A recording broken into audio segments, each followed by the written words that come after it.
Hello， 大家好呀，这里是七家，欢迎来到我的频道。今天继续为大家带来那年我们第9章的故事。上一章我们说到，妍秀和阿雄被志雄摄影组强制带去旅行，两人之间的关系仍然非常微妙。之后妍秀准备拍摄工作时，不幸突然下起雨来，而阿雄则撑着伞出现在了他的面前。回到本章，志雄并不知道两人已经亲上，他拦住想要拿伞去接妍秀的彩兰，准备亲自出马去送伞。彩兰听此猜出志雄的心意，不知为何他似乎对此有些失落。志雄并没有注意到彩兰的神情，得到妍秀的位置后，他立即开始出发。然而没想到走到一半，妍秀就跌跌撞撞地出现在他面前。看着突然出现的妍秀，志雄不免想起往事，第一次见到这个女孩，似乎也是眼前这幅冒失的光景。只不过在得知对方已经和阿雄在一起后，他选择将内心的情感隐瞒起来。为了不在友情和爱情之间抉择，他决定尽可能避免和妍秀产生接触。即使之后阿雄和妍秀分手，他依然没有动摇自己的想法，还切断自己所有的退路，删除了妍秀的联系方式。本以为时间会冲淡一切，没想到妍秀又出现在他的生活中。如今的他也终于动摇了心中的想法。妍秀并不知道志雄的心意，他再一次失眠，而阿雄也是如此。白天发生的事情让两人思绪万千，烦闷的两人见睡不着，只好无聊地打发起时间来。就这样，妍秀熬了一整夜，而阿雄却因为身体弱，再加上之前淋了雨，不出意外的发起了高烧。正巧旅行也结束，阿雄被送回家里休养，而妍秀则重新回到公司上班。然而上班的他也心不在焉，同事们也都发现事情不对劲。自从旅行结束后，妍秀就一直是这个状态。他们猜测旅行中一定发生了什么。妍秀其实也知道自己状态不在线，但是她怎么都放不下那天发生的事。这时她接过了闺蜜的电话，原来闺蜜想让她来她店里尝一下新的菜色。心烦的妍秀本想让她去找弟弟做实验，没想到弟弟已经在这里了。她告诉两人阿雄要休息几天，所以作为经纪人的他也跟着休息。这个消息让妍秀愣住了。此时的阿雄刚从一场噩梦中惊醒过来，妈妈得知他醒来后给他量起体温，在得知阿雄退烧后终于放下心来。见妈妈因为不能陪在他身边而自责，阿雄安慰起他，其实他早就适应了一个人的生活。虽然嘴上是这么说，但是阿雄内心想的却是好不容易适应了一个人的生活，这次不能再被其他人闯入了。另一边，分叔正在向泰勋打听这次旅行发生了什么有趣的事情，然而泰勋一直找不到重点，让分叔气得不行。泰勋见此突然灵光一现，将下雨那天妍秀三人的奇怪行踪说了出来，这让分叔瞬间感起兴趣。追问下还得知志雄那天晚上还和彩兰聊了很久。时间来到晚上，妍秀下班去找闺蜜时接到了志雄发来的消息，看着自己骑自行车疯跑的视频，尴尬的妍秀威胁起志雄，让他将视频删除。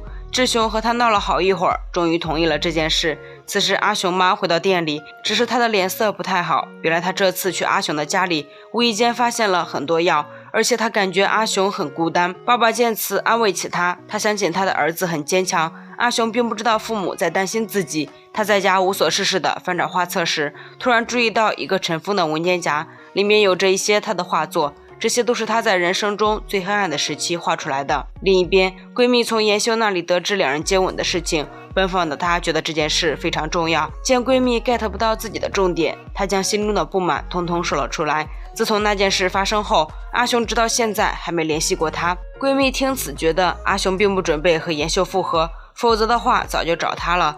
妍秀听此沉默了下来，闺蜜瞬间意识到大事不妙，这代表着妍秀其实是想和阿雄复合的。于是她问起妍秀，她是什么时候旧情复燃的。妍秀不免回想起再次遇到阿雄后发生的各种事情，心慌的她默认对阿雄的感情。志雄并不知道妍秀的想法，还因为和妍秀的聊天很开心，只是这份好心情在回到家后消失了。他的妈妈不打一声招呼就带着行李准备在此住下，这让和其关系一直不好的阿雄非常郁闷。阿雄在看过尘封的画册后犹豫了很久，终于决定给妍秀打去电话。没想到妍秀这时出现在他家门口。进屋后，妍秀借着酒意控诉阿雄是个人渣，发生了那样的事情，却当作什么都没做一样，一直没有联系他。下一秒，阿雄说出的话让他如坠冰窟，他并不打算和他复合。妍秀只觉得自己像是被戏耍了一样，五味杂陈的他转头就要离开这里。没想到阿雄却拦住了他，他觉得两人当朋友更好，这让妍秀气急反笑，一口答应了下来，只是还以朋友的身份提出要在阿雄家过夜，之后更是直接在沙发上躺了下来。阿雄见此也没了办法，只好拿起棉被给他盖上。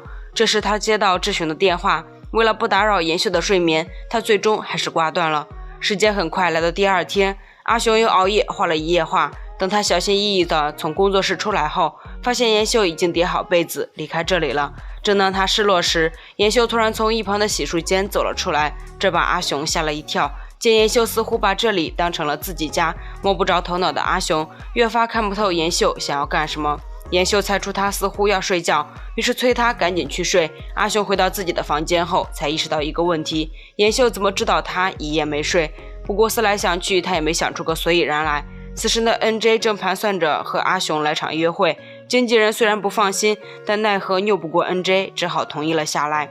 另一边，志雄准备上班时被妈妈拦了下来，他有些话想对志雄说，然而志雄对他非常不满，他总是一声不吭的消失，再一声不吭的出现，像是抽空来扮演他的妈妈角色一样。妈妈听此也没了言语。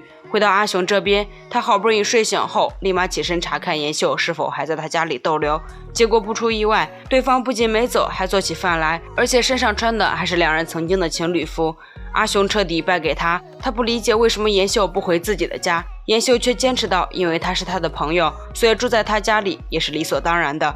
见阿雄似乎要赶他走，他提出再在这里逗留一天就会回自己家去，阿雄这才放下心来。然而放下了，但却没完全放下。弟弟给他打来了电话，提醒他别忘了今天下午有个采访。阿雄其实早就将这件事忘到九霄云外了，他只好装起病还没好的样子，让弟弟帮忙取消掉采访。见弟弟似乎不放心要找上门来，他慌张的让弟弟千万不要来，他需要一个人休息一下。应付完弟弟后，他装作今天正好没工作一样，提出可以陪妍秀好好玩玩。妍秀不知道在打什么主意，开心的同意下来。此时志雄来到了公司，没想到今天明明是周末休息日，彩兰却在这里。彩兰解释到自己是来帮忙的，之后他提起一通奇怪的电话， NJ 本人提出要参与他们的纪录片拍摄，而身份则是以阿雄的朋友出场，这让志雄也跟着迷惑起来。阿雄则按照约定和妍秀一起打起游戏，只是技术不行，一直被妍秀各种 KO， 这让阿雄气不打一处来。妍秀则乘胜追击，提出要为之后的游戏下赌注，他要赌阿雄的一幅画。只是有人给阿雄打来电话，阿雄认为是弟弟打来的，所以自顾自的去接饮料了。妍秀则注意到其实是 NJ 打来的，这让他情绪低落起来。等阿雄回来后，他装作不在意的问起他和 NJ 的关系是不是处于暧昧期，这让阿雄惊呆了。不过想到两人现在是朋友的身份，他反问起妍秀和张组长是什么关系。妍秀解释到两人只是同事。阿雄穷追不舍，又问起他怎么和志雄变得那么熟了。见妍秀看出他在吃醋，他连忙撒谎道他是怕他将他的朋友志雄夺过去。两人傲娇碰到一起，谁也奈何不了谁。唯独 NJ 的电话来电仍然在闪烁着。见两人气氛尴尬，阿雄趁此去一旁接电话。另一边，无聊的弟弟来到闺蜜的店里找她，闺蜜见此让她不要摸鱼，好好干活。弟弟为了解释，将阿雄取消采访的事情说了出来。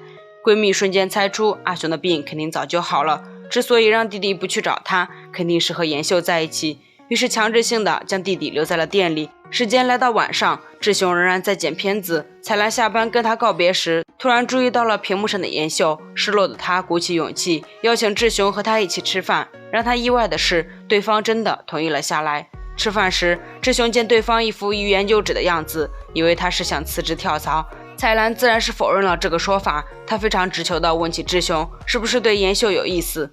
志雄也没把他当外人，非常爽快地承认了，还让彩兰帮自己保密。就这样，彩兰的爱情出师未捷身先死。此时的妍秀仍然在阿雄家里赖着，见对方的手机闪烁不停，妍秀实在忍不住打开了偷看，原来是弟弟发来的关心消息。这下妍秀才知道阿雄说自己今天没工作是骗他的。不久后，他来到工作室查看阿雄的画作。阿雄见到这一幕后，似乎很不乐意他这么做，拿起画作回归原位。这时妍秀终于说出自己心中的疑问，他不知道阿雄到底在想些什么，为什么对他忽冷忽热。见阿雄支支吾吾的不说重点，他提出要拿走阿雄的一幅画，上面画着两人第4次分手时所在的游乐场。阿雄100个不愿意，这时门铃响起，两人都以为是妍秀点的炸鸡到了，没想到一开门却跳出来一个志雄。本章完。在下一章中，NJ 和阿雄在一起时，再一次被妍秀看到，而志雄似乎也在对妍秀发起攻势。阿雄和妍秀之间的感情到底会是怎样的走向呢？我们下章再揭晓吧。七家的解说就到这里了，关注七家不迷路，七家每天都会为大家带来最新的韩剧解说哦。动动小手给七家点个赞再走吧，我们下集再见喽，拜拜。